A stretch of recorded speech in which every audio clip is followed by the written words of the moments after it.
Hello and welcome to a new 8-Bit Wars video. Now you're going to notice there's a little bit of a difference with this one, is that it's not Andy doing the video, it's me, and my name is, of course, Damien. Why am I doing an 8-Bit Wars video? Well, there's so many titles that we could do this on that it's absolutely impossible for one man to do it.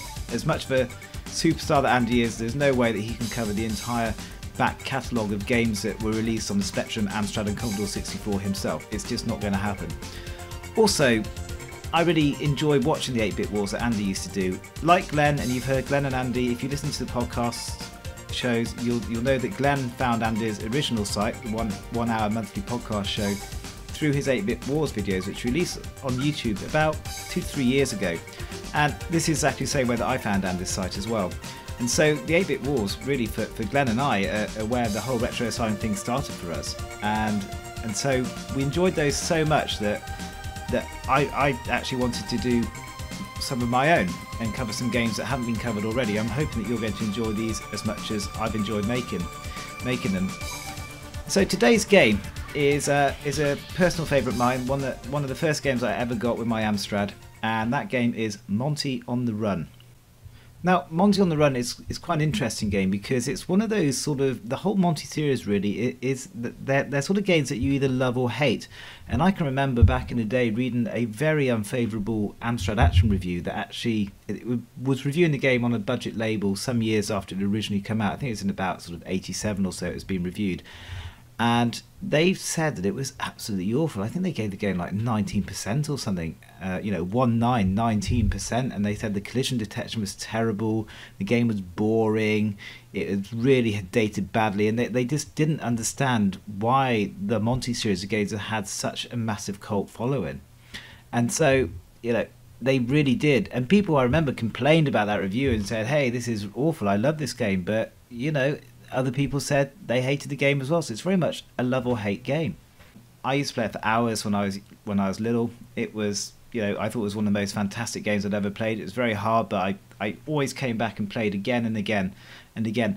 And for years, I knew no other version than the Amstrad, and I thought that was brilliant. Well, I've now had the chance to play the Commodore 64 and the Spectrum version, and there may be a few surprises actually, because I thought the Amstrad version was amazing. Well, maybe one of the other two versions is even better.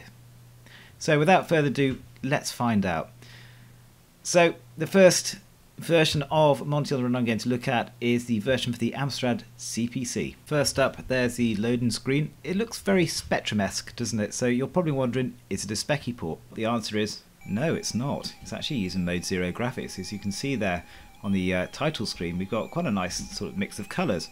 Now, down the bottom of the screen, for those of you who haven't played Monty On The Run or before, not only do you have to negotiate your way through some really difficult platform screens, probably about 50 or so of them to get to the end of the game, you also have to pick Monty's Freedom Kit before you start. And if you don't pick all the items correctly, you actually get stopped at various points in the game and you won't be able to continue. And a lot of it is trial and error. It was so challenging back in the day. I remember it was so difficult. So as I move along here, you'll see I've got different numbered items, number 2, number 3 and so on, and if I push up I can select those and add them to Modern Student Kits. Actually pull down, not push up. Now the problem with the Mode 0 graphics on the Amstrad is you can't really get much detail, so you can't really tell what that is. I mean, for example, I know that is a disguise, but you look at that, you think, oh, is it like a prawn cracker or something? I really don't know. That's a jetpack. Yes, okay, you probably can work that out now I've told you, but before that, a couple of Coke cans, who knows what it is. That could be a button. I don't actually know what that is at all. Maybe a torch, possibly a plunger. In the original game, the instruction book actually had a proper drawing of all of these, and with the corresponding numbers. That's why you got the numbers there, and the actual manual would tell you what each item was, so at least you'd have a chance of actually working out what you needed. And anyway, I'm not going to select the right Freedom Kit stuff now because I'm not going to complete the game because I'm not good enough at it. I still enjoy playing it, but it's really hard, as we're about to find out. So we're now onto the first screen. Story so far is Monty's escaped from prison and he's in a safe house, and essentially he's got to get through the safe house. He then goes from the house into an escape tunnel, through some sewage works, gets to drive Sinclair C5, gets to take a jetpack on a ride, all sorts of really exciting stuff, which we're not going to see. But anyway, we're talking about the Amstrad version here, not the game in general. And the Amstrad version, nice colourful graphics, I think. Everything's moving quite smoothly. I've got this on an emulator, so it's not as smooth as it would be on the real machine, which would run at the full 50 Hz. But yeah, it's pretty nice. It's an early game. It came out, I think, in 1984, 1985, so this was way before they'd actually worked out how to push the Amstrad properly. So there's quite a lot of sparseness. It's not very detailed. Actually, one thing I haven't mentioned, if you take a listen, we got a pretty good rendition of the Rob Hubbard SID tune. Rob Hubbard wrote the tune on the Commodore 64, and it sounds absolutely fantastic. In fact, it's one of my most favourite SID tunes ever. Of course, the old AY chip on the Amstrad and in the 128K Spectrum can't match the SID chip at all, but they've given it a good go, and it sounds like it's supposed to. If you remember in the introduction, I was talking about the horrible review that was given to this when it came out on a budget label by a reviewer in Amstrad Action, and what he was complaining about was the collision detection, and I can sort of see his point.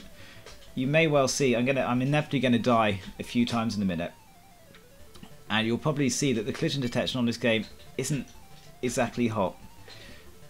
That's probably fair enough, but there are times when it's basically drawn a 16 by 16 collision square around Monty and around the other graphics, and when those squares overlap you die, which of course isn't very fair, because as you can see, Monty's head has got a bit of space around it, but none of that blank space will be accounted for in a collision. It's basically square on square, so it can make it definitely difficult. And as we'll see with some of the other versions, the collision detection is much better. Now let me see if I can negotiate my way past this ridiculously smiling face. Yes, I can. This game, I can't remember how many hours I spent playing on it when I got it. Many, and I've got to be honest with you, I couldn't even get this far. It is unforgivably difficult, but I've actually had the benefit of being able to practice this for quite a long time, so I'm getting quite a long way. And again, you can see we've got nice colourful graphics. We've got some graphics scrolling there. See those scrolling rivers? They look quite funky. Now look, there's a very good example of awful collision detection. You see how I was nowhere near that bubble really when I died, but you can see that it's literally two rectangles overlapping. So, and there you go, I've now sucked into the water. So, Amstrad version, it plays very well. It's not without its flaws. It really does have some problems, but you know, it's fun to play. I loved it when I was a kid. I thought it was absolutely brilliant, and I remember it very fondly. So on we go to the Commodore 64 version. Now I'm actually going to play this version as an immortal being. The Amstrad version had the immortality cheat built in as standard in the version that I've got, and I'm going to do the same on the Commodore because I'm not realistically going to be able to show you enough of the game otherwise, and it won't be much of a comparison. So let's do that now, and we're straight into the game. Now the first thing, just listen to that wonderful Rob Hubbard soundtrack. This is Monty On The Run as it was supposed to sound. The Amstrad version is reminiscent of this, but it is nowhere near as good, as I'm sure you can hear. That SID chip is really being put through some paces here. As I said at the beginning, this is one of my favourite ever tunes, and I don't think it's that difficult to see why. On to the appearance of the game. Opening screen very similar to the Amstrad version.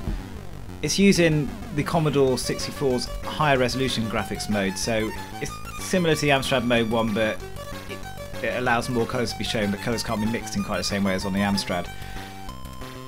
What we essentially got is something that looks a lot more detailed, and if you look at that Freedom Kit now, if you look at the top, the items I've selected, on the right you can actually really see that is actually a disguise. It's a dude with a set of dark glasses on and a high collared flax jacket with a bowler hat. Yeah, you can actually tell what it is. It doesn't look any more like a prawn cracker. If I said to you that's a disguise, you can probably say, yeah, that's a disguise. And the same is true as we move through the Freedom Kit. We got I think that's a taser or something electrical anyway, rope, our jetpack. I'm still not too sure what that is. I think it might be a barrel. Notice the torch, that actually does look like a torch. On the Amstrad version, I thought it might be a plunger. Again, I don't really know what this is. That could be a sacred scroll or something. Can't really see how that's going to help you, but it's one of the options, I guess. So let's go into the game. And the first thing you'll notice is, just look at Monty. He's half the size. He actually looks like someone who could escape from prison now. Looks quite fit and healthy. If you remember the Amstrad version, he was quite fat and looked quite lethargic. In fact, I don't really know how he could have escaped from anywhere in the Amstrad version, but there we have it. On the Commodore version, you've got a slim, trim mole. Also look at the extra graphical embellishments on this version as well. On the right of the screen there's a street lamp and a wilted plant, and actually on the platform I'm walking across now there's a couple of pot plants. The Commodore version has a lot more detail, and it's quite interesting that the game came out relatively late on in the Commodore's lifespan. Remember, the Commodore 64 came out in 1982, this is a 1984/1985 game. The Amstrad only came out in 1984, so you can just see those extra years that they had to push the Commodore a little bit further, and that's exactly what they did. Now the other thing that's going to become very apparent is the collision detection on the Commodore 64 version is far, far better than the Amstrad. Now, I'm unfortunately struggling to get on this cloud. I may not be able to get on it at all. Let me just kill myself so I can go back up. On the Commodore version, I've got stuck in the Jet Set Willy-esque problem. I fall into something. Let me try and get back up there. If I can't, I can't, but if I can, you can see it. The Commodore 64 version has much better collision detection, as you've probably already seen from when I've died a few times already. And that is, I think, probably primarily because the Commodore 64 has these hardware sprites, and as part of that architecture, it actually has built-in collision detection, so you can do all your pixel perfect detection without having to do bounding boxes and stuff. That sort of detection was perfectly possible on the Amstrad, but if you're a lazy or inexperienced programmer, then you may not have actually bothered to put that in, and I think it's very apparent on the Amstrad version that they didn't. Now if I just concentrate a little bit now and try and get past this Coal Crusher, and incidentally, an interesting fact about the Coal Crusher, something I only realised recently reading an issue of Retro Gamer, is that in fact they're completely random. There is no pattern at all. I thought for years that the Coal Crushers had a pattern, but they don't. They're completely random. It's a really nasty little thing that was put in. Now I've unfortunately again failed to get anywhere. I'm really doing badly actually. This is fairly typical of my Monty playing experience. As a game to play, the Commodore version does feel slicker than the Amstrad version for sure. It's feels a bit smoother, it's less sluggish. Amstrad games sometimes do feel a bit sluggish. Again, I think it's just because of the okay, I'm not going to do it. So that's the Commodore version, but the Amstrad versions of the games, as I was saying, they often feel a bit more lethargic. I think because of the software sprites, it's asking a lot more of the CPU, which is a bit more powerful, but there's no substitution for hardware sprites, I don't think. Anyway, that's the Commodore 64 version. Let's see how the Spectrum version compares to the Amstrad and the Commodore 64. I'm just going to load the game in now.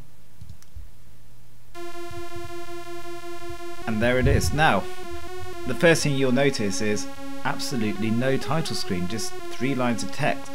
I suspect this is because this is the 48K version. There wasn't actually a 128K version of the game, and because of the lack of memory, I would think that this is why we've got this really cut down screen.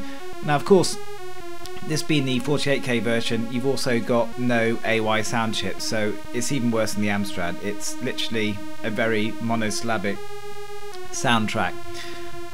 The music that's playing, in case you can't work it out, is actually the music that plays during the high score table sequence. So on the Amstrad and Commodore 64 version, should you have been able to lose lives, which of course when I was showing you couldn't, you would hear some music when you enter your name, and it's actually very similar to the music that plays in Commando when you die and go onto the high score screen there. Rob Hubbard wrote both soundtracks, so I think he obviously copied them and made it slightly better actually, I think, on Monty, but we haven't heard that. This is what this is supposed to be. I can select the Freedom Kit as before. The music stops, mainly because it probably uses lots of Spectrum's processing power, and we're greeted with the symbols which look pretty much the same as we've seen already on the Commodore 64 and on the Amstrad. Of course, it's got the additional detail of Commodore 64 because it uses the high resolution mode. In fact, I think it's pretty much the only resolution mode the Spectrum had. So I can just go along and select things for my kit. You notice they disappear. It's not as elegant as we've seen on the other two machines. It's simply just a select and shoot and add it, and you don't really know what you got in your kit either. Okay, so we've sort of randomly selected our Freedom Kit. I'm now moving to play the game. I've got to point out here that the menu is very, very sluggish. Now, I don't know why, but I really had to pull the joystick down to get it down to number 3. So let's hope that doesn't follow through into the game itself. Here we are. So No, the controls actually feel absolutely fine, so it's not sluggish in game. It's just for some reason very sluggish on the menu. It may well be because it's playing that music. It might really slow the Spectrum down. So, one little thing to note, I just noticed earlier, is you can actually push up and Monty will try and climb an invisible rope. It doesn't do this in either of the other two versions. I'm not too sure whether that's a bug or just the way it's been programmed. It's obviously something slightly different to the other versions, but just out of sheer curiosity. So let's just move around in the game a bit. As you'll notice, it's got definition-wise graphics which are almost identical to the Commodore 64. It's missing the additional graphics on the Commodore 64, so you've got no street lamp to the right side, you haven't got that droopy pot plant, nor indeed the pot plants on the level I'm walking around right now on that platform. So it's a much more cut down version. Again, that could be memory, I suspect it probably is. But apart from that, the screens actually do look very similar to the Commodore 64, and the game plays quite nicely. There's no real noticeable attribute clash. Obviously you can see a bit of Monty on the Rope. I mean, on the Spectrum this is just unavoidable largely, unless you do some really crazy stuff which can look really good in certain situations, but actually can also make the graphics look a bit worse. It's sort of big blocks of colour only and stuff like that. So yeah, it's really up to how the programmers decide to do it, and in this case they just decide to go for a standard Spectrum approach. So I'm going to try and get onto this cloud, and actually I've just killed myself. So again, my skills at this game are really showing themselves up again. Right, I'm on the cloud somehow, and the collision detection actually seemed to be pretty good then. On the Amstrad version I almost hit that, let's go back through that sort of nasty that's going up and down on the right hand side, the teapot, sorry. I probably would have died, but I didn't actually on the Spectrum version at all, so that's quite good. So let's just see if we can get a little bit further again. Again, these crushes are completely random. Is it going to get me? No, it hasn't. This has been my Achilles heel so far today, so let's see if we can actually do it. No, I can't. Actually, looking at that just there, I would say that collision detection looked pretty bad. It looked almost like the Amstrad version. It was, if you notice, if you look at this video probably again and pause it, you'll see that in actual fact it looked like he was some way away from me when he hit me, so perhaps it's got the worst of all worlds. There we go. Right, I've done it. We're actually going to see another screen. And so really the Spectrum version has no sound, obviously, which makes quite a big difference. Well, I say no sound, it's got no music, but when I do pick up a coin, it does make a sort of little noise. Oh, and I've actually just died, but I've got a high score, so that's good news. And again, you heard as I fell into the water, no sound at all. So that's the Spectrum version. So there you have it, the same game on 3 rather different 8-bit platforms. Now I think it's probably quite obvious to all of us now who I'm going to declare as the winner, and this is the version really that's best in every way. It just pips the other two to the post in the playability, the graphics, the sound and the presentation, and the winner is, drumroll, the Commodore 64. So the Commodore 64 version of Monty on the Run wins this week's 8-Bit Wars. I hope you've enjoyed listening to this video. Catch you around next time. Goodbye for now.